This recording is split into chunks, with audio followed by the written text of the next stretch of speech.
ओम शांति। आज जिस विषय की चर्चा हम यहाँ सब मिलकर करेंगे,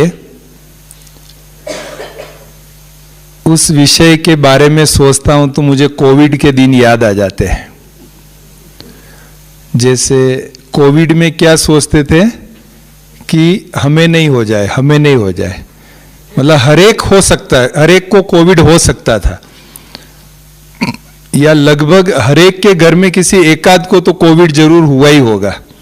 उस समय ये पोजीशन थी। वो सिचुएशन आज ये धोखाधड़ी, साइबर क्राइम, फ्रॉड, इसके बारे में हो गई है कि हर एक घर में एकाध कॉल तो ऐसा आया ही होगा कि जिसमें धोखाधड़ी वाला मामला हो। बच गए तो किस्मत, नहीं बचे तो बैंक अकाउंट खाली भी हुए। ऐसे भी हमारे पास सैकड़ों एग्जाम्पल है, डायरेक्ट वाले सैकड़ों एग्जाम्पल, कि जहां पर बैंक अकाउंट खाली भी हुए हैं। और इतने नवीन तरीके से ये धोखाधड़ी करते हैं। अभी कोविड में तो चलो एक वैक्सीन बन गई थी कि भाई हो गया है तो ये वैक्सीन ले लो, या पहले से ले लो, या हो गया है तो ये दवाएं हैं ले लो तो ठीक हो जाएगा। अब यहाँ हम आज आपको 10 चीजें बताएंगे कि भाई इन धोखाधड़ियों का ध्यान रखो आप। कल 11वीं चीज आ जाएगी। आज हम 50 बताएंगे, कल 51वीं चीज नहीं आ जाएगी। मतलब इतने शातिर दिमाग वाले, क्रिएटिव माइंड वाले हैं जो हम उसकी कुछ दवा निकाले उसके पहले वो कुछ नया विधि निकाल लेते हैं। यहां भी मैं समझता हूं बैठे होंगे जिनके पास इस प्रकार के कॉल आए होंगे, और किसी किसी का पैसा भी गया होगा। ऐसा भी हुआ है बॉसों का। अभी जैसे अपना अहमदाबाद में खुशराजी भवन बना हुआ है जो सीनियर सिटीजन्स के लिए बना है। वहाँ एक भाई सेवा में है, तो उसके पिताजी का फोन आया मुझे दिन में 2 बजे के करीब। कहा ललित भाई उसको पुलिस ने पकड़ लिया है। मैंने कहा क्यों पकड़ लिया? कि पता नहीं, पुलिस कह रहे हैं कि ये 3-4 लड़के साथ में थे, कुछ छेड़खानी किया है तो पुलिस ने पकड़ लिया है, और अब पुलिस उस पर FIR कर रही है और वो बहुत रो रहा है। मैंने कहा आपको कैसे पता रो रहा है? बोले उस पुलिस ने फोन पर सुना है रोने की आवाज कि वो रो रहा है। कहा अच्छा, कि मेरा पुलिस का फोन चालू है, ये तो मैं दूसरे एम्प्लॉय के फोन से आपको कर रहा हूँ, क्योंकि उन्होंने बोल दिया है कि फोन कट नहीं करना है, नहीं तो इधर FIR करके अंदर डाल देंगे। तो वो कहा है कि भाई अगर 50,000 रुपया देंगे तो हम FIR नहीं करेंगे और इसको छोड़ देंगे। तो अभी मैं भावताव कर रहा हूँ, वो 20,000 तक वो आए हैं। तो मैंने कहा देने से पहले मैं आपसे बात कर लूँ। मैंने कहा मुझे तो खुशराजी से किसी का फ़ोन नहीं आया कि ऐसी कोई बात हुई है। बोले नहीं, वो अभी अभी हुआ है, वो अभी भी पुलिस में वो रो रहा है, वहीं पकड़ा हुआ है उसको। कहा आप फ़ोन चालू रखो। मैंने खुशराजी फ़ोन किया, बहन जी को कहा बहन जी वो कहाँ है भाई? तो वो तो भोजन करके रूम में गया है। मैंने कहा जरा बुलाओ उसको। तो उसको बुलाया, मैंने कहा फ़ोन पे बात कराओ। फ़ोन पे बात की, मैंने स्पीकर फ़ोन चालू रखा सामने सामने। कहा भाई कैसे हो? बस ठीक है, मैं भोजन करके विश्राम पे जा रहा हूँ। उसके पिताजी को बोला सुन लिया, ये खुशराजी में ही है, देख लीजिए आप। कि देखो मेरे को तो ये रोने की आवाज़ सुन। मैंने कहा अभी रोने तो किसी का भी रोने का आवाज़ सुनाई देवे, तो आपका बच्चा ही रो रहा है ऐसा तो नहीं है। लेकिन इतना घबरा देते हैं, डर पैदा कर देते हैं कि भाई अपना बच्चा दूर सिटी में है। वो हमारे एक ब्रह्मा कुमार भाई को फोन आया कि आपके बच्चे को हमने गिरफ्तार किया। तो वो हंसने लगा कि भाई अच्छा ठीक है, गिरफ्तार किया है तो आपके पास रखो उसको। तो ऐसे ऐसे मतलब ये केसेस होते हैं कि जिसमें वो डरा देते हैं। अभी हमारे एक सेंटर पर फोन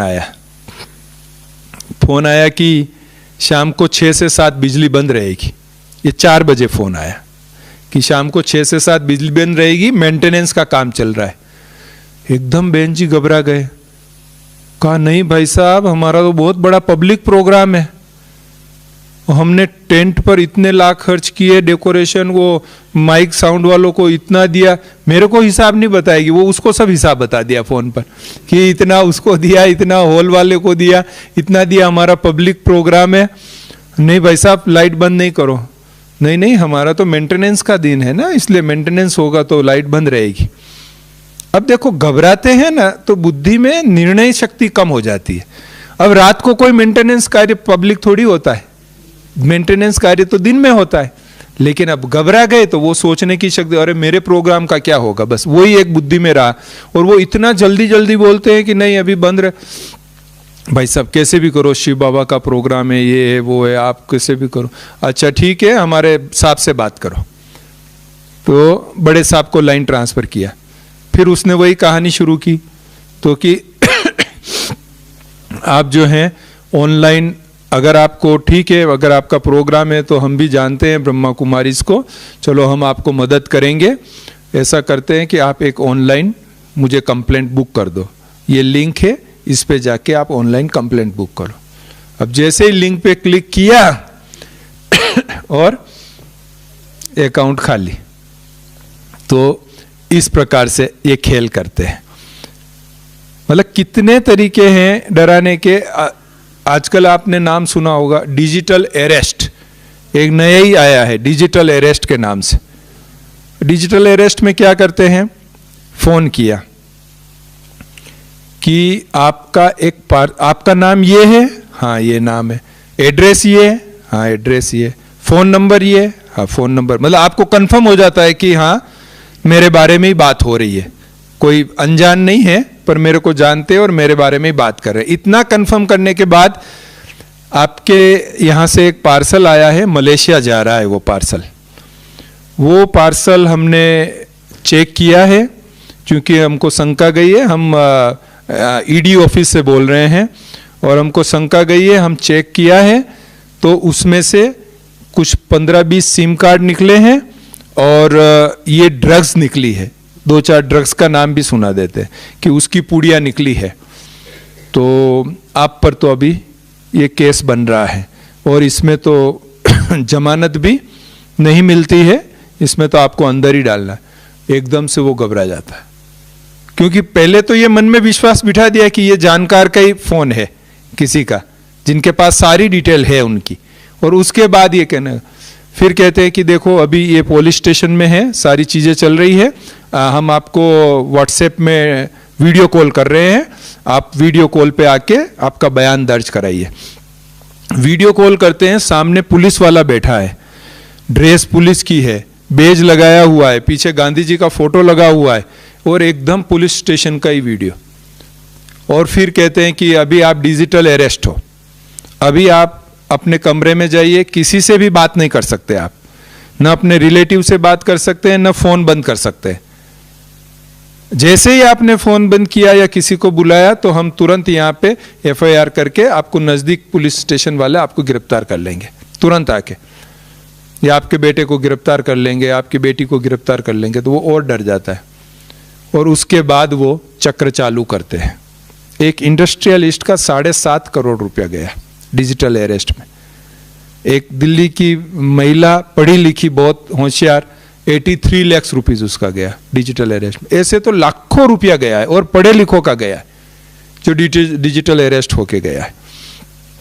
तो ये डराने का नया तरीका। और ये अधिकतर कॉल जो आते हैं डराने वाले वो +92 नंबर से आते हैं, जिनका STD कोड +92 होता है। इंडिया का क्या है STD कोड +91 है और ये 92 से आता है। 92 पाकिस्तान का है।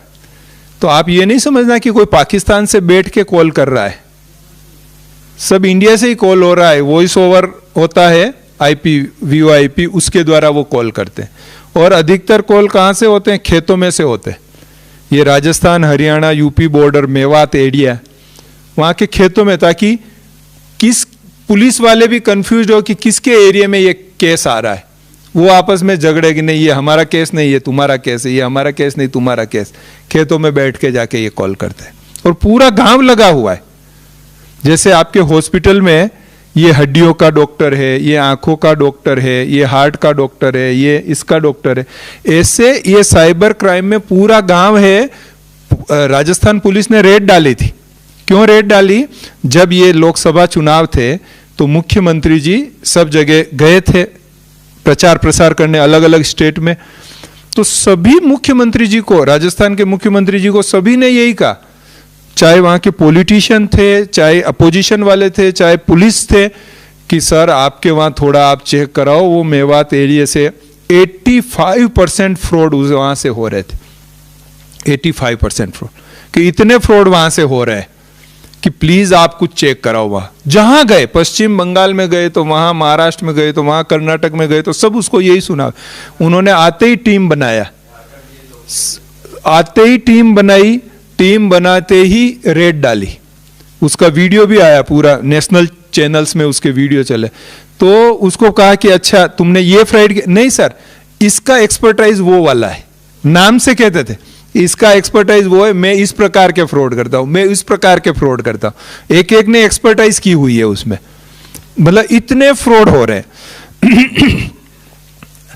एक सरल, हमारी बहन को फोन आया, टीचर बहन जो अपनी समर्पित बहन है सेंटर पर, उसको फोन आया, बेटा आप राधा बोल रही हो?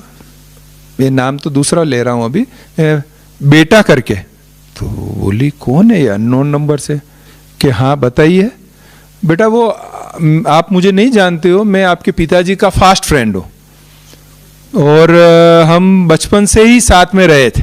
मुझे तो अभी पता चला कि आप इस प्रकार से जीवन आपने ये बना लिया है। अच्छा, तो ऐसा है कि आपके पिताजी को मुझे 8,000 रुपया देना बाकी है, तो आप जो है आपका मुझे फ़ोन पे नंबर दे दीजिए या गूगल पे नंबर दे दीजिए, तो मैं 8,000 ट्रांसफ़र कर देता हूँ। तो वो सोची कि अभी इतना पिताजी का बात कर रहे हैं, ये कर रहे हैं, तो ज़रूर पिताजी के फ्रेंड होंगे। तो उन्होंने नंबर दिया फ़ोन पे, नंबर की ये है। तो उनको 1 ही मिनट में मैसेज आ गया और मैसेज में आया कि 18,000 रुपया ट्रांसफ़र हुआ है। जैसे ही वो मैसेज आया तुरंत उसका फ़ोन आया, बेटा वो क्या था कि मैंने ट्रांसफ़र कर रहा था ना, तो 8,000 की जगह 18,000 ट्रांसफ़र हो गया भूल से। और बेटा मुझे तो अभी हॉस्पिटल जाना है, मैं जा ही रहा हूँ, रास्ते में हूँ, वो मुझे ज़रा 10,000 वापस ट्रांसफ़र कर दो, मेरा तो हॉस्पिटल में पेमेंट करना है। और भूल से 18 आपको ट्रांसफ़र हो गया, मेरे तो बैलेंस भी नहीं रहा और आपको ट्रांसफ़र हो गया। अब वो बहन सोच रही वास्तव में SMS भी आ गया है 18,000 का, तो सचमुच 18,000 ट्रांसफ़र हो गया है। वो उसको 10,000 ट्रांसफ़र कर देती है। उसके बाद दोपहर में पिताजी को फ़ोन करती है कि वो आपके फ्रेंड ने 8,000 रुपये ट्रांसफ़र किया। कि कौन से फ्रेंड ने? कि फलाना भाई। कि मेरा तो ऐसा कोई फ्रेंड नहीं है। तो कि नहीं उसने नाम भी लिया, ट्रांसफ़र किया है। कि नहीं नहीं अपना अकाउंट देखो पैसा आया कि नहीं आया है। तो अकाउंट देखा तो आया कुछ नहीं, गया 10,000 रुपया। कैसे हुआ? क्योंकि वो SMS जो था वो खाली वो जैसे बैंक वाला भेजता है उसी भाषा में बना के पूरा SMS भेज दिया। भेजने वाला नंबर नहीं देखा उसने, ये किसने भेजा है। बाकी SMS देख लिया कि हाँ वो का वो जैसे बैंक का आता है वैसा ही SMS आ गया, 10,000 उसके खाते से चला गया। तो इस प्रकार से इतने आते हैं। आजकल जो एक और जो सबसे ज्यादा आने लग गए हैं डराने वाले, कि आपके सिम कार्ड की वो KYC बाकी है, आप तुरंत KYC करो नहीं तो फोन बंद हो जाएगा। अब आप भी सोच, KYC नाम सबने सुन लिया है, उससे ज्यादा कुछ नहीं जानते कि ये KYC होता क्या है, खाली KYC सुना हुआ है। तो KYC, अरे हाँ कहीं KYC बाकी, मेरा फोन बंद नहीं हो जाए। तो तुरंत अच्छा क्या करना है, अच्छा इसमें ऐसा करो, ऐसा करो, वैसा करो, वो गाइड करते जाते हैं, वो बैंक करते जाते हैं और अकाउंट खाली हो जाता है। तो ये एक KYC, आपका बैंक अकाउंट बंद हो जाएगा, आपका आधार कार्ड ब्लॉक हो जाएगा, कैंसिल हो जाएगा, इस नाम से जो है वो डराने धमकाने लगते हैं, उस प्रकार से करते हैं। फिर लोभ वाले किस्से आते हैं, जैसे डराने वाले आते ऐसे ही लोभ वाले आते हैं। हमारी एक बहन को पंजाब साइड के बहन जी थे, मेरे को फ़ोन किया, भाई साहब आप मुझे गाइड करो क्या करना है। मैंने कहा क्या हुआ? तो कि मुझे एयरपोर्ट से फ़ोन आया है कि मेरा एक स्टूडेंट जो अमेरिका में रहता है, मेरा एक भाई अमेरिका में रहते हैं, उन्होंने मेरे बर्थडे पर एक पार्सल भेजा है। तो वो पार्सल, मैंने कहा क्या है पार्सल में? तो कि वो पार्सल में जो है कुछ ज्वेलरी है गोल्ड की, कुछ डायमंड ज्वेलरी है, तो 50-60 लाख रुपए का टोटल होता है। तो क्या हुआ कि कस्टम वालों ने उसको खोल लिया चेक करने के लिए। अब खोल लिया तो उन्होंने ज्वेलरी देख ली है, तो वो कह रहे हैं कि इस पर कस्टम ड्यूटी भरनी पड़ेगी और केस बनेगा कि आप ऐसे कैसे लेके आ गए। तो अभी भाई साहब मैं क्या करूं? मैंने कहा आपका कौन स्टूडेंट रहता है वहाँ? तो नहीं, कि मैंने अभी उस 4 लाख रुपए तो उनको ट्रांसफ़र कर दिया है, लेकिन वो अभी और मांग रहे हैं, तो मैं क्या करूं? मैंने कहा आपका कौन सा स्टूडेंट रहता है अमेरिका में? कि नहीं स्टूडेंट तो नहीं रहता है कोई, पर वो कह रहे थे कि आपकी बर्थडे पर किसी ने भेजा है। मैंने कहा मतलब आपको ये भी नहीं पता है कि किसने भेजा है? कि नहीं हाँ वो बर्थडे पर भेजा। तो मैंने सोचा बर्थडे पर भेजा होगा, उन्होंने वो ज्वेलरी का फोटो भी भेजा मुझे। मैंने कहा ज्वेलरी का फोटो तो कोई भी भेज सकता है आपको। मैंने कहा जो कॉल आया है वहां पे आप फोन करके देखो कि वो पुलिस वाले का है कि क्या है, या मुझे नंबर दो कि वेरीफाई करें। तो अभी कॉल बंद आ रहा है, कॉल भी बंद आ रहा है। मतलब वो उस चक्कर में ले लिया कि आपका ये आया हुआ है 60 लाख का ज्वेलरी, छुड़ाना है तो आप इतना दे दो, नहीं तो ये आपका केस भी बन जाएगा और सब ज्वेलरी चला जाएगा। वो लोभ में आ गए, दे दिया। हमारे 500 से ज्यादा सेंटर पर एक गिरोह फोन कर रहा है पिछले 6 महीने से। 500 से ज्यादा सेंटर पर अब तक हो चुका है फोन। मैं कर्नल सतीश बोल रहा हूं और मैं बीएसएफ से बोल रहा हूं, और हमारे 45 जवानों का कैंप यहाँ आपके जो आईटीआई कॉलेज है उसमें लगा हुआ है, और उसमें आपको ये योग का कोर्स कराने आपको हम बुलाना चाहते हैं। अब जब कोई और उस व्हाट्सएप में अपना फोटो, सतीश का आईडी कार्ड, आर्मी वाला फोटो वो भेज रहे हैं आईडी कार्ड। अब बहन तो विश्वास कर ही लेगी ना कि भाई अपने योग का कोर्स तो कराते ही हैं, और ये आर्मी वाले हैं, फोटो भेज रहे हैं, कार्ड भेज रहे हैं। तो अच्छा क्या करना है? तो कि आप ऐसा करिए, अपना आधार कार्ड भेजिए तो मैं आपका गेट पास बना लूं, ताकि आपकी कार को अंदर आने से नहीं रोके। बहन जी आधार कार्ड भी भेज देती है। उसके बाद बोलते देखो आप आएंगे तो हम तो आपको ऐसे तो नहीं भेजेंगे, हम आपको सहयोग तो रकम तो जरूर देंगे, हम धन का सहयोग देंगे, तो आप अपना फोन पे या गूगल पे दीजिए, तो हम उसमें एक टोकन रकम ट्रांसफर करके चेक कर लेंगे, फिर आप आएंगे तब बाकी का ट्रांसफर करेंगे। तो बहन कहती है कि मेरे पास तो गूगल पे, फोन पे हमारी संस्था में यूज नहीं होता है, इसलिए नहीं है। तो अच्छा ठीक है, नहीं है, आप ऐसा करिए, आपके कोई क्लास में आने वाले भाई बहन को उनका गूगल पे, फोन पे दे दीजिए, तो हम उसमें ट्रांसफर कर लेते हैं, तो चेक कर लेते हैं। अब बहन जी किसी भाई को बोलती है कि भैया ये एक फोन आया है, आप अपना गूगल पे नंबर दो, वो पैसा ट्रांसफर कर रहा है। अब वो भाई क्या सोचेगा कि बहन जी ने बोला है, बहन जी ने बोला है, मतलब बहन जी का परिचित है आर्मी वाला और कैंप कर रहा है।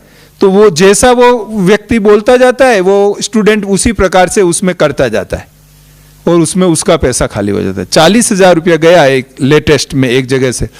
अब वो इंचार्ज ने मुझे फोन किया कि भाई साहब वो 40,000 चला गया। मैंने कहा बहन जी मैं 6 मास से टेलीग्राम में, मधुबन रोजरी में, मेरे यूट्यूब क्लासेस में मैं समझा रहा हूं कि ये सतीश फ्रॉड है, ये कोई व्यक्ति है ही नहीं है, ये तो दूसरा गिरोह है जो ये सब कर रहा है। इतनी बार समझा दिया, फिर भी आप चक्कर में कैसे आ गए?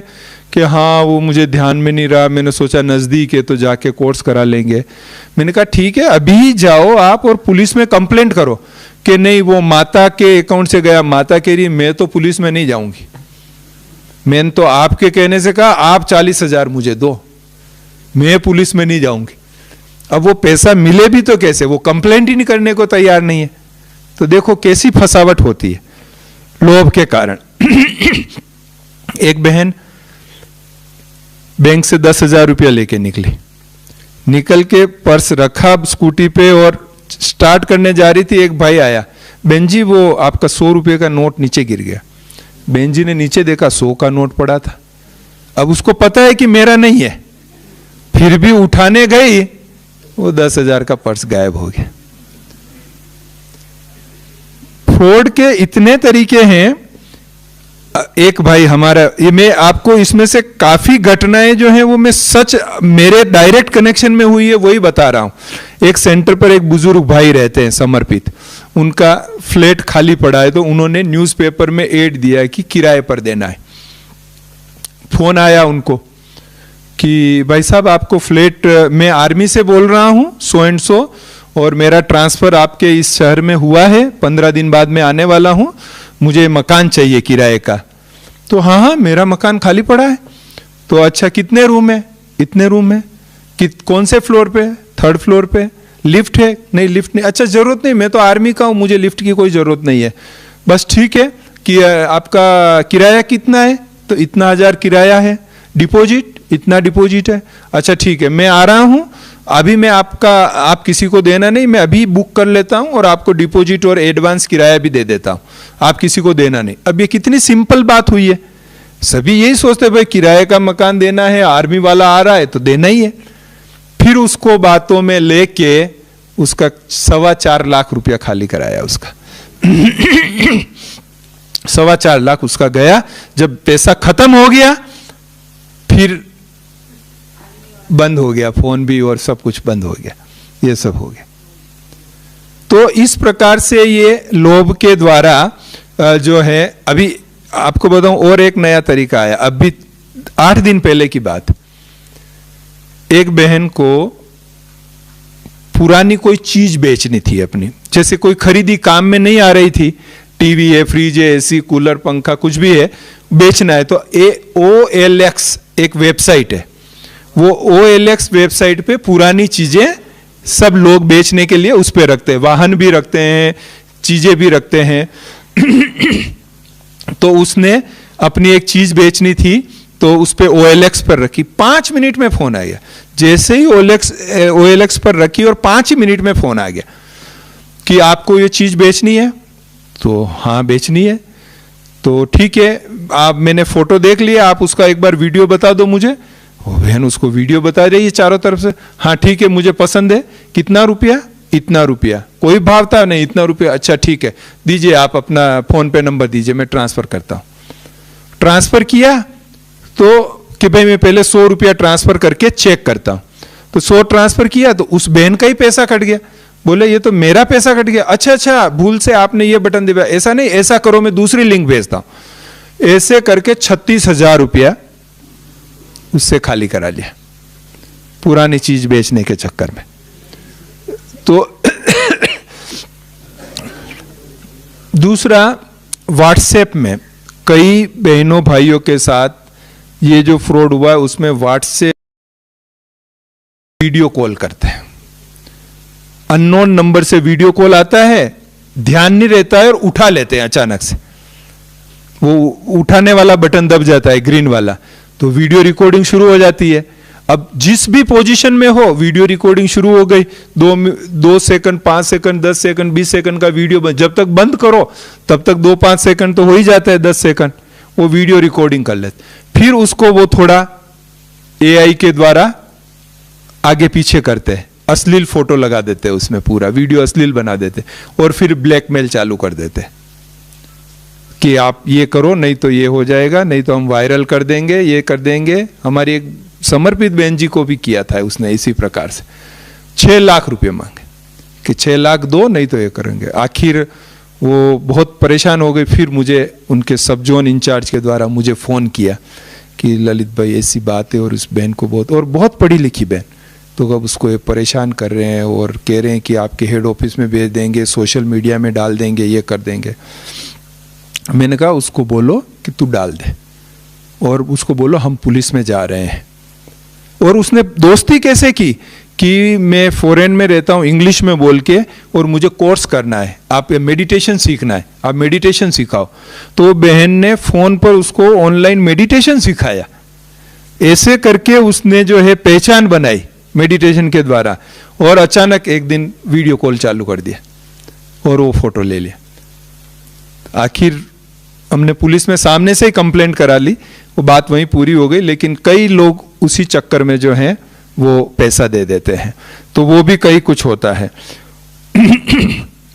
उसके बाद गूगल हेल्पलाइन, ये फ्रॉड का बहुत बड़ा तरीका बन गया है। जैसे आपके पास वॉशिंग मशीन पड़ी है, अभी वॉशिंग मशीन खराब हो गई, चल नहीं रही है, आप क्या करेंगे, कंपनी वाले को फोन करेंगे, कंपनी का नंबर नहीं है, ऊपर लिखा है ये सोनी ब्रांड की है। अच्छा चलो भाई, गूगल किया Sony washing machine helpline, Google में डाला, आजकल सब चीज गूगल में डालते हैं। हमारी जो बहनें माताएं नहीं होती है वो भी बोलकर भी डालने लग गई आजकल, वो बोलने का वो बटन, स्पीकर बटन दबा के उसमें पूछ लेती है। तो हेल्पलाइन नंबर आ गया, तुरंत फोन किया, ठीक है आप ऐसा करिए, ऑनलाइन कंप्लेंट बुक कर दीजिए, ये मैं लिंक भेज रहा हूं, इसके द्वारा आप ऑनलाइन कंप्लेंट बुक करो, ये करो, और इतना आप ये करके अकाउंट खाली। गूगल पर जो हेल्पलाइन नंबर्स आते हैं 90% फ्रॉड है, 90% फ्रॉड नंबर आते हैं गूगल पर हेल्पलाइन नंबर। और लोग, आप खुश हैं, पैसे वाले हैं तभी आपको लूटते हैं, ऐसा नहीं है, आप बहुत दुखी हैं तब भी आपको लूटते हैं। एक बहन अकेली रहती थी सिटी में, उसका पिताजी और वो रहते थे हॉस्पिटल में, पिताजी को एडमिट किया था, डेथ हो गई, अकेली बेचारी, परिवार वाले कोई नहीं। अंतिम संस्कार, बड़ी बड़ी सिटी में आपको पता हो अंतिम संस्कार के लिए एजेंसियां होती है आजकल, हर काम के लिए जैसे एजेंसी होती है ना, तो अंतिम संस्कार के लिए भी एजेंसी होती है। आप केवल उनको फोन कर दो, एड्रेस दे दो, तो वो शमशान बुकिंग कर लेंगे, एम्बुलेंस की व्यवस्था कर लेंगे, लकड़ी की व्यवस्था कर लेंगे, पंडित की व्यवस्था कर लेंगे, वो विधि विधान जो करना है वो सारा पैकेज देते हैं कि इतने हजार में ये सारा पैकेज है, तो उस प्रकार से सारा कर लेंगे। तो वो बहन ने तुरंत वो गूगल किया कि भाई अंतिम संस्कार वाली एजेंसी, नंबर आया, फोन किया कि रोते रोते मैं हॉस्पिटल में, मेरे पिताजी ने ऐसे शरीर छोड़ दिया, ये हो गया, मेरे को ये कर। हाँ आप क्यों बहन चिंता करती हो, ठीक है पिताजी चले गए हैं, दुख तो होता है, लेकिन हम आपको पूरी मदद करेंगे, आपको जो चाहिए वो सब कुछ हम करके देंगे। पंडित भी सवेरे 8 बजे आपके यहाँ आ जाएगा, और एम्बुलेंस भी आ जाएगी, ये भी हो जाएगा, शववाहिनी आ जाएगी, और शमशान का भी बुकिंग, आप बिल्कुल निश्चिंत रहो अभी आप, बस आप तो खाली जिनको फोन करना है कर दो, और बुकिंग के लिए आप ये ट्रांसफर कर लो। उससे 25-30 हजार ट्रांसफर करवा लिए, न तो कोई सवेरे आया न कुछ आया, फोन बंद। मतलब ऐसी स्थिति में भी धोखाधड़ी से लोग छोड़ते नहीं है, कर लेते हैं। फिर हम दया भी बहुत करते हैं, दयालु तो हमारा स्वभाव है। एक हस्बैंड वाइफ एक होटल पर चाय पी रहे थे, बैठे थे बाहर, वो चाय बिस्किट खा रहे थे, एक युगल और छोटा बच्चा गोद में लिए हुए, पुराने कपड़े और बाल बिखरे हुए, और गुजरे। साहब बच्चा सवेरे से भूखा है, 2 बिस्किट दे दो, बहुत भूखा है बच्चा। भाई बेचारे दया आ गई, बच्चा भूखा है और शकल भी ऐसी दिख रही थी इनके पास कुछ है नहीं है, तो 2 बिस्किट दे दिए। 2 बिस्किट खिला के, भगवान आपका बहुत भला करे, हम तो गांव से आ रहे थे शहर में, सारा सामान चोरी हो गया, मोबाइल भी चोरी हो गया, अब हम क्या करें, हमको पिताजी को फोन करना है कि हमारा ये हो गया है, फिर भी अभी क्या करें, आप बड़ी मेहरबानी होगी, आप मुझे 1 मिनट के लिए फ़ोन दो, तो मैं पिताजी को खाली समाचार दे दूं कि ऐसा हुआ है, तो पिताजी कुछ व्यवस्था करेंगे। अब दया आ रही थी उनको भी कि भाई ऐसा हालत है, तो फ़ोन दिया, उसने बात किया, पिताजी हाँ हम ट्रेन में आ रहे थे, सारा चोरी हो गया, मोबाइल भी चोरी हो गया, ये तो बड़े दयालु भाई साहब हैं जो इन्होंने भगवान जैसे इन्होंने फ़ोन से बात करवा दी। हाँ नहीं 11:30 बजे, 11:30 बजे हम पहुँचे थे और उतरे और चोरी हो गया सब। अच्छा फिर फ़ोन दिया, भाई साहब धन्यवाद आपका, बहुत बहुत भला हो, करके गए। 2 मिनट बाद उसको मैसेज आने शुरू हो गए, 30,000 कट गया, 50,000 बैलेंस कम, 60,000 बैलेंस। उसने सोचा अरे मैंने तो अभी चाय पी रहा हूँ, मैंने तो कुछ किया ही नहीं, फिर ये पैसे कैसे कट रहे हैं मेरे मोबाइल में, अकाउंट में से। फटाफट उसने मैसेज देखा, SMS देखा, तो SMS में एक OTP आया हुआ था, 1130, OTP नंबर था 1130। उसने फोन पर क्या बोला, 11:30 बजे हमारा वो कट गया। वो 11:30 बजे में OTP दे दिया उसने। वो फोन हैक और पैसा खाली, बैंक अकाउंट खाली।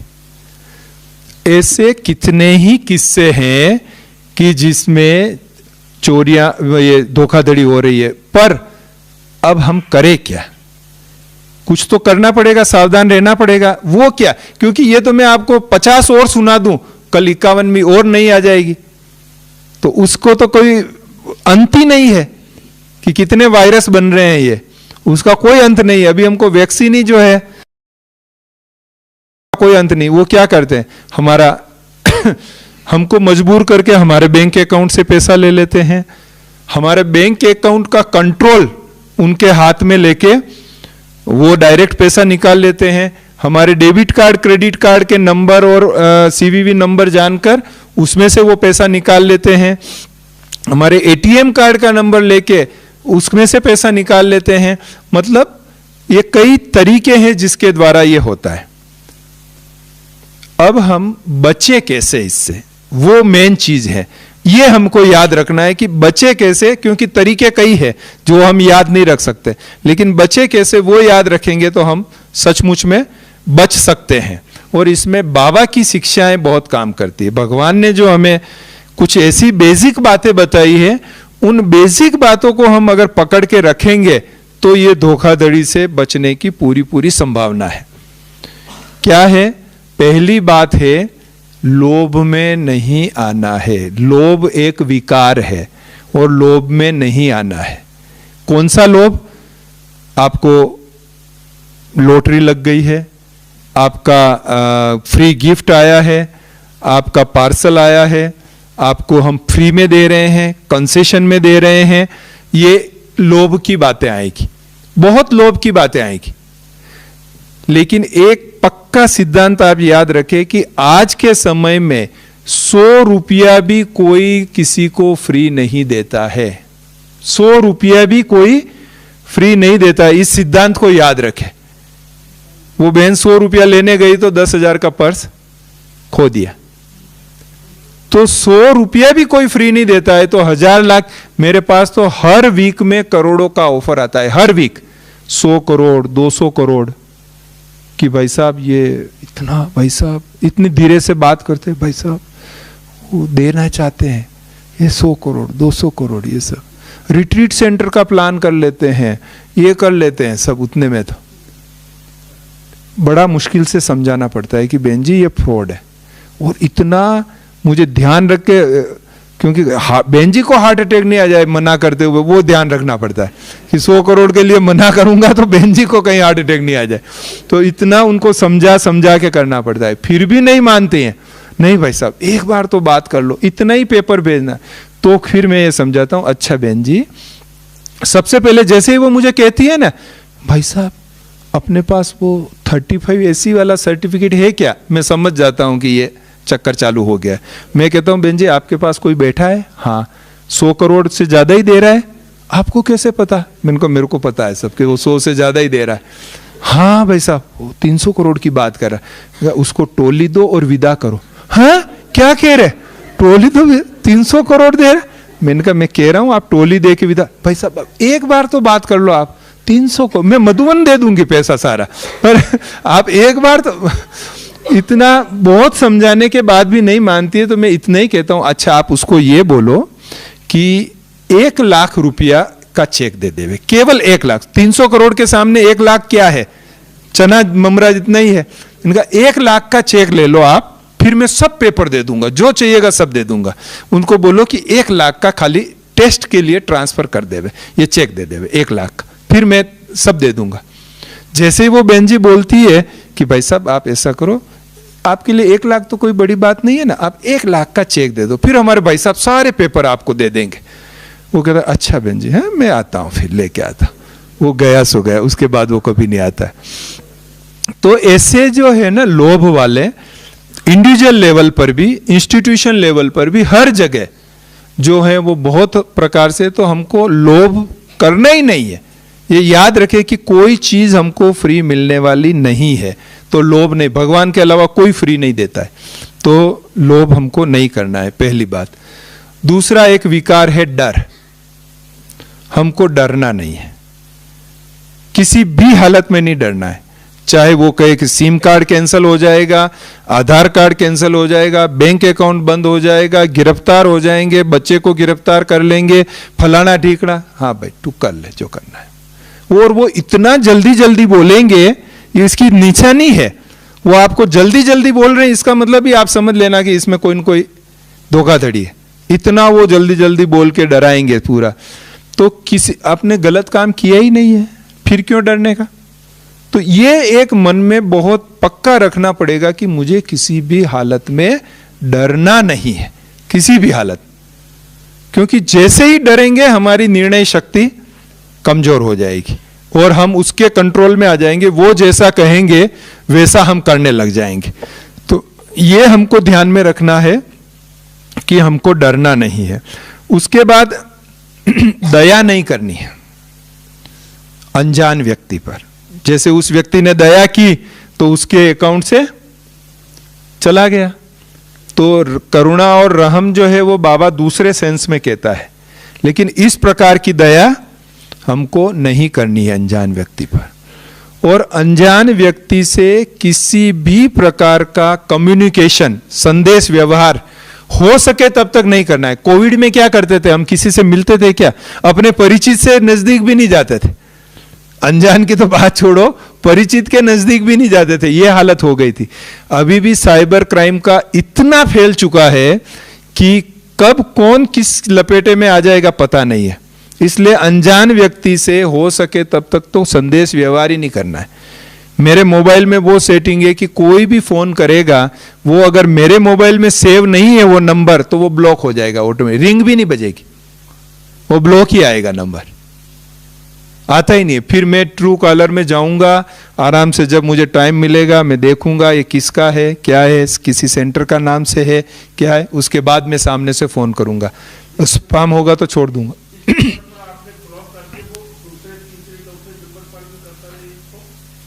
मेरे अंदर सेव नहीं है तो वो ऑटोमेटिक ही सिस्टम ही ऐसा कर दिया, ऑटोमेटिक ब्लॉक हो जाता है वो नंबर ही। जैसे आप मुझे कॉल कर रहे हैं लेकिन आपका नंबर मैंने सेव किया हुआ नहीं है, तो आपकी रिंग ही नहीं बजेगी, वो ब्लॉक ही रहेगा मेरे इसमें, ऐसा। तो ये अननोन व्यक्ति से चाहे फोन कॉल आए, चाहे एसएमएस आए, चाहे व्हाट्सएप मैसेज आए, चाहे ईमेल आए, कोई भी कम्युनिकेशन आवे, आपको बहुत अतिरिक्त सावधान होके ही वो कारोबार करना है, नहीं तो छोड़ देना है। और इनकेस जान पहचान वालों से भी आएगा। मुझे अभी पिछले 10-15 दिनों में टेलीग्राम की हमारी जो सेंटरों वाली बहनें हैं उनके मैसेज आ रहे हैं कि please click the below link to get your photos, कि आपका फोटो प्राप्त करने के लिए नीचे दी हुई लिंक पर क्लिक करो। अब क्या होता है, जैसे हम कहीं प्रोग्राम में गए, उद्घाटन है या भट्टी है, कुछ प्रोग्राम में गए, तो अब उस बहन के पास हमारे फोटो हो सकते हैं प्रोग्राम के, तो नॉर्मली जब ये लिंक आती है तो मन में क्या सोचते हैं, अच्छा उनके पास कोई फोटो पड़े होंगे तो इस लिंक में उन्होंने फोटो भेजे, हम क्लिक कर देते हैं। अब जिस बहन का मैसेज आया, मैंने सोचा है मेरा तो कोई फोटो इस बहन के पास हो नहीं सकता, मैंने उसको फोन किया, मैंने कहा बहन जी आपने मुझे ये टेलीग्राम मैसेज भेजा है कि फोटो लेने के लिए लिंक क्लिक करो, तो कौन से फोटो, कि मैंने तो कोई मैसेज नहीं भेजा आपको। मैंने कहा देखो, बोले मैंने कहा आपका टेलीग्राम देखो मैसेज सेंड में, तो सेंड में देखा तो कोई मैसेज नहीं। मैंने अपना स्क्रीनशॉट भेजा मोबाइल का, मैंने कहा ये देखो आपके मोबाइल से आया है, नहीं भाई साहब मैंने कोई नहीं भेजा। फिर उसको याद है, हाँ भाई साहब सवेरे ऐसा हुआ था कि मुझे भी ऐसी एक लिंक आई थी पहचान वालों से, तो मैंने क्लिक किया था उसको, देखूं क्या है इसमें। तो अब जैसे ही उसने लिंक क्लिक किया, वो उसने उसका फोन हैक कर लिया और उसके फोन में जितनों के नंबर सेव हैं सबको वो मैसेज भेज रहा है और उसके वहां डिलीट कर रहा है।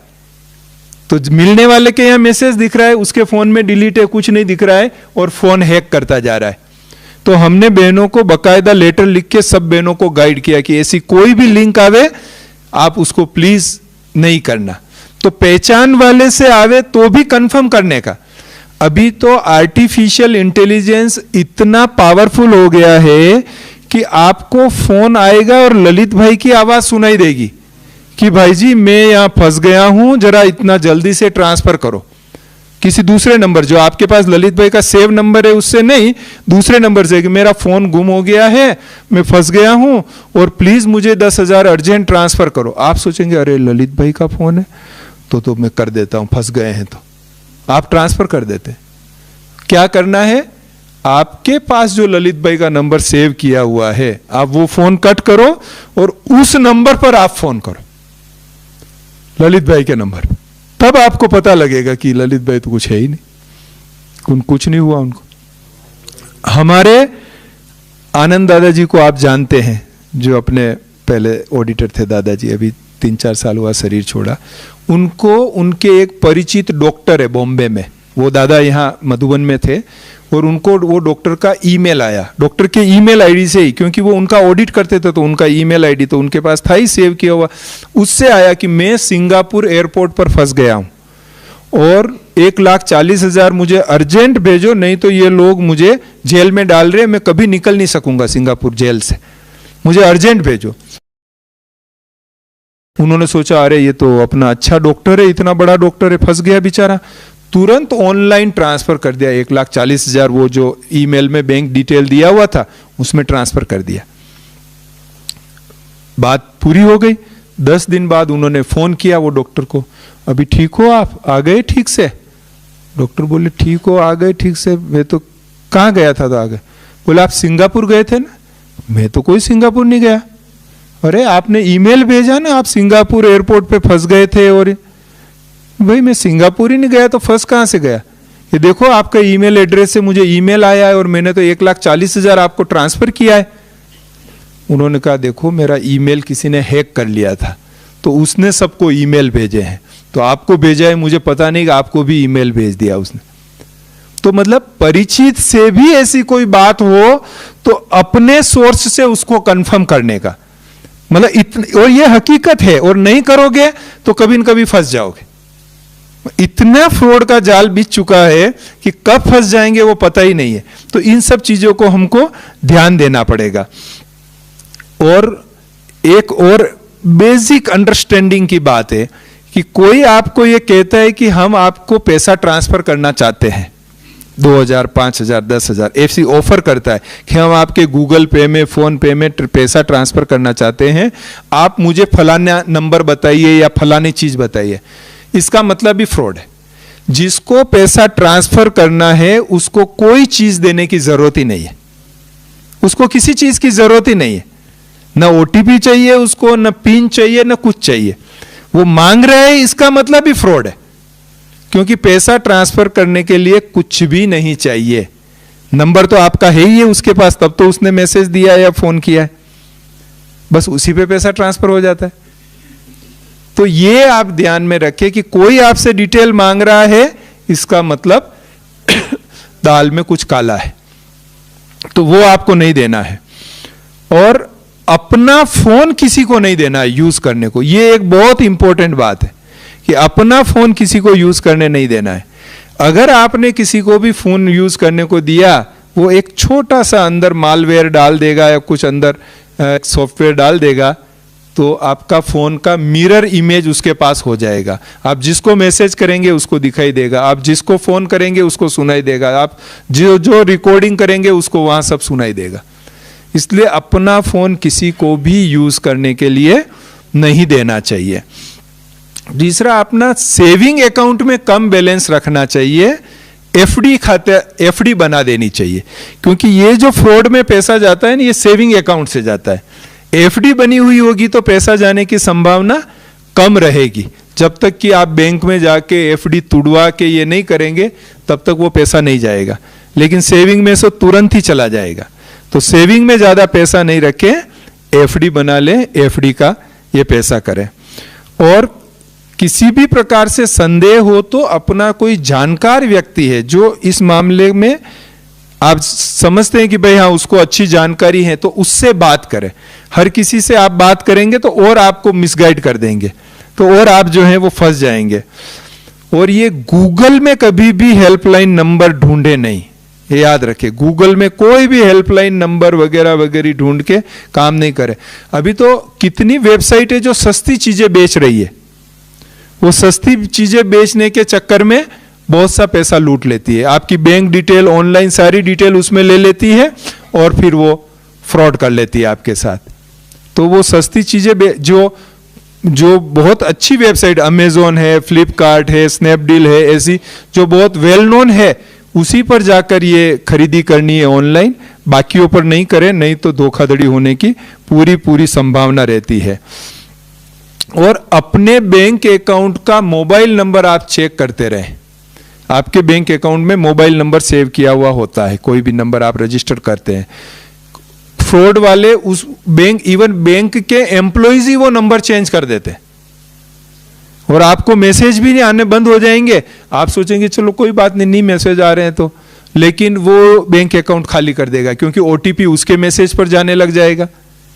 तो अगर बैंक अकाउंट के मैसेज आने बंद हो गए हो तो तुरंत बैंक में संपर्क करें कि मुझे मैसेज क्यों बंद हो गए, कहीं कुछ गड़बड़ तो नहीं है।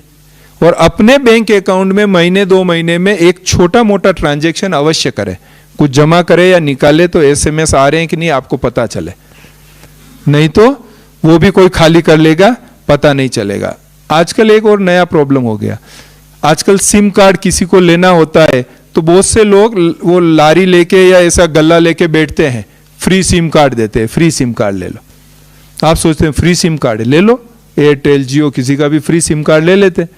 वो सिम कार्ड में पहले से वो सेटिंग करके रखते हैं, जैसे ही आपके मोबाइल में वो सिम कार्ड डाला वो हैक कर लेते हैं फोन को, तो फ्री के चक्कर में आपका सब चला जाता है। और अगर आपका पुराना मोबाइल है, आप किसी को बेचो नहीं, याद रखो आप। और नहीं तो लोग क्या करेंगे, 1000 रुपए की भी वैल्यू नहीं होगी मोबाइल की, वो आपको 5000 देने को तैयार हो जाएंगे, 2000 देने को तैयार हो जाएंगे। आप सोचेंगे अरे अच्छा पैसा आ रहा है बेच दो, वो आपका डेटा उसमें से रिकवर यूज करके फ्रॉड करेगा। अगर आपको बेचना भी है या डिस्ट्रॉय भी करना है तो पहले फैक्ट्री सेटअप करके, एक बार नहीं लगभग 6-7 बार फैक्ट्री सेटअप करो आप, तो उसका डेटा जो है वो क्लीन होगा। उसके बाद भी अगर कोई पहचान वाला है डेटा क्लीन करने वाला तो उससे डेटा क्लीन करवाओ, उसके बाद ही अपना मोबाइल किसी को आप बेचो, नहीं तो मोबाइल नहीं बेचो, नहीं तो वो भी बहुत बड़ा नुकसान कर देगा। मतलब बहुत चीजें हैं ऐसी। और व्हाट्सएप में जो मैंने बताया कि वीडियो कॉल करके करते, तो व्हाट्सएप में सेटिंग में ऐसा है जिसमें आप अननोन नंबर से वीडियो कॉल बंद कर सकते हो कि कोई भी अननोन नंबर वाला आपको वीडियो कॉल नहीं कर सकता है। तो आप चाहे तो वो सेटिंग ऑन कर लेवे ताकि कोई अननोन नंबर आपको वीडियो कॉल नहीं करे। तो ये तो हो गया कि सावधानी रखेंगे तो बच जाएंगे, लेकिन सावधानी रखने के बाद भी धोखाधड़ी रखी और फिर भी धोखाधड़ी हो गई, अब क्या करें। एक बहन का मुझे फोन आया रात को 10:30 पौने 11 बजे, भाई साहब बड़ा नुकसान हो गया। इनका क्या हुआ तो कि नुकसान, पैसा चला गया। कितना गया? 17.5 लाख गया। अच्छा कैसे गया? तो कि वो टेलीग्राम में एक मैसेज आया था कि आप ये ग्रुप ज्वाइन करो और आप हमारी यूट्यूब, फेसबुक, इंस्टाग्राम की पोस्ट लाइक करो तो आपको इतना पैसा मिलेगा। तो उसने सोचा ये तो सरल है, लाइक ही करना है, खाली बटन ही दबाना है और कुछ नहीं करना है। तो लाइक किया उसने 100 पोस्ट, तो 5000 रुपया आ गया उसके खाते में। तो खुश हो गई कि अरे 5000 आ गया। फिर उसने कहा कि आप इसमें अगर इस स्कीम में जाएंगे तो आपको ज़्यादा पैसा आएगा। ऐसे ऐसे उसको वो पैसा भेजता गया। फिर आगे कहा कि अगर आपको ज़्यादा पैसा लेना है तो आप हमारे प्रीमियम मेंबर बन जाओ, हमारे ग्रुप में प्रीमियम मेंबर की इतनी डिपॉजिट है, आप बन जाएंगे तो आपको फिर इस रेट से पैसा आएगा। तो उसने डिपॉजिट दिया अपने पास से और प्रीमियर मेंबर बन गई और फिर पैसा लेने लगी। फिर उसने कहा आपको, और उसको समझ में आ गया कि इस बहन को पैसे की जरूरत है। फिर पैसे की जरूरत किसको नहीं होती, जितना है उतना तो हमेशा ही कम पड़ता है। तो फिर उसने कहा कि आप क्रिप्टो करेंसी कर लो तो आपको बहुत पैसा मिलेगा। अब क्रिप्टो करेंसी एक पूरा अलग ही सब्जेक्ट है, वो कभी आपको बताएंगे। तो क्रिप्टो करेंसी के चक्कर में आके उसने वो काम शुरू कर दिया, वो ग्रुप ज्वाइन कर लिया, तो 17,60,000 रुपया गया उसका। फिर उसने कहा अगर आपको ये पैसा वापस लेना है तो आप 18 लाख की डिपॉजिट हमारे पास रखो इस स्कीम में, तो हम आपको ये 17,60,000 भी आपको वापस मिल जाएगा और वो 18 भी वापस मिल जाएगा, लेकिन आपको पहले वो मेंबर बनना पड़ेगा। अब उसके पास पैसा था नहीं और उसको समझ में आ गई कि ये कुछ न कुछ गड़बड़ है, तो मुझे 10:30 पौने 11 फ़ोन किया।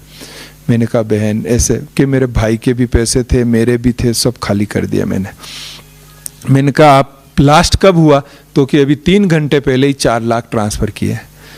तो हमने कहा सबसे पहले अगर फ्रॉड होता है तो 1930 1930 ये हेल्पलाइन नंबर है उसका, साइबर क्राइम का, तुरंत उनको फोन करने का 1930 पर।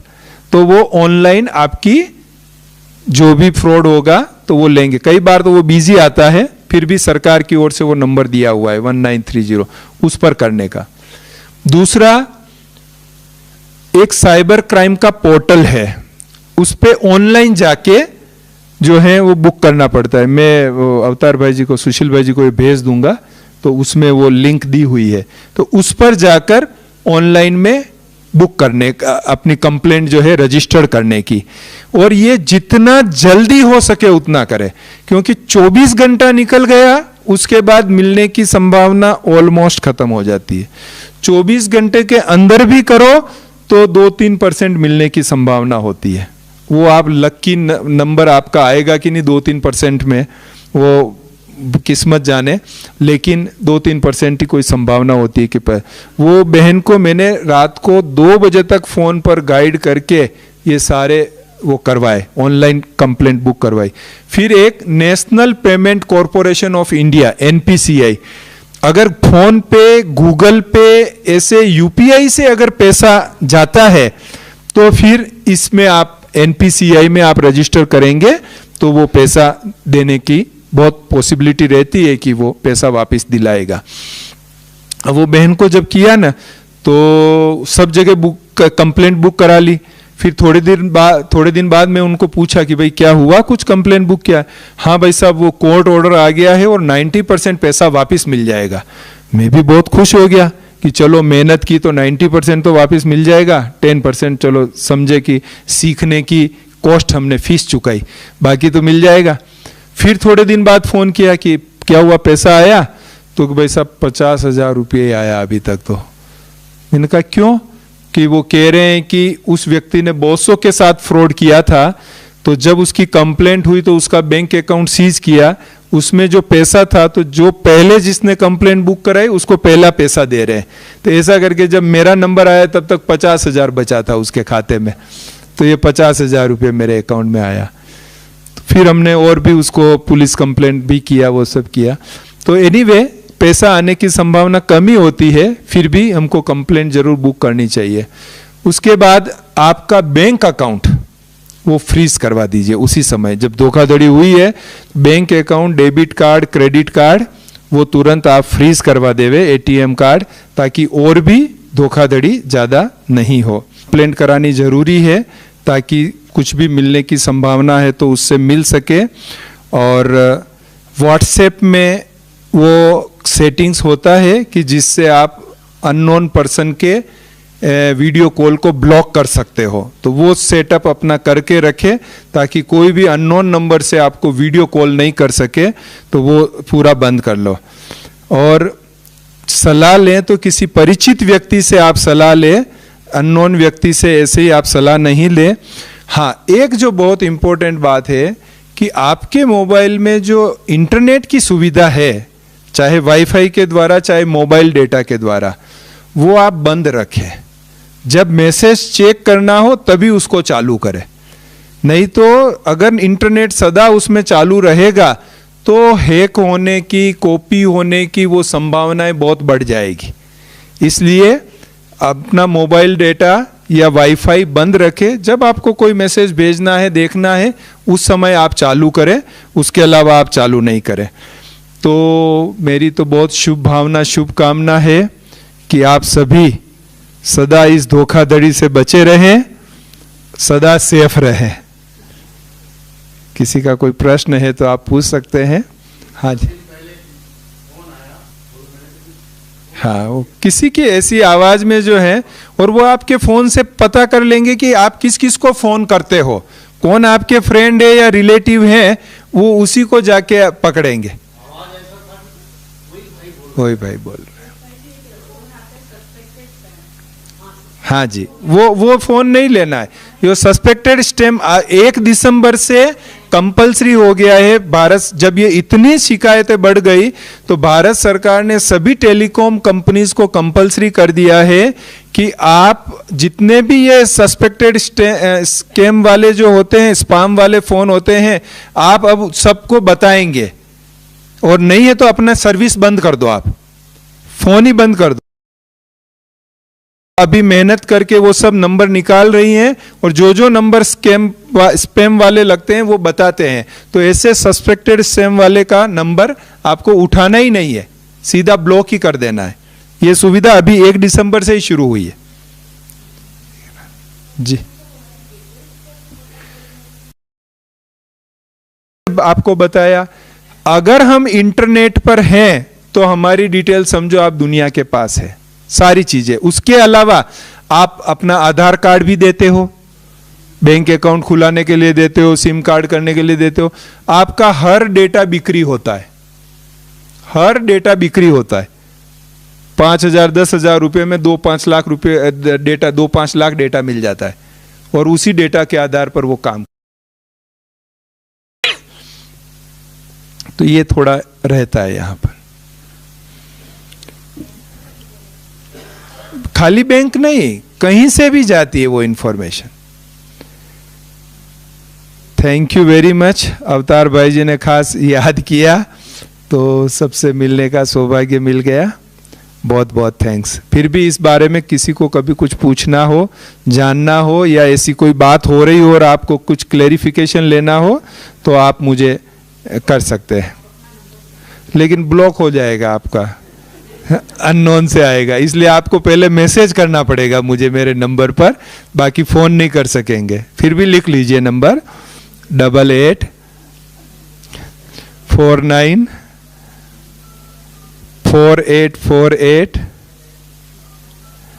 43।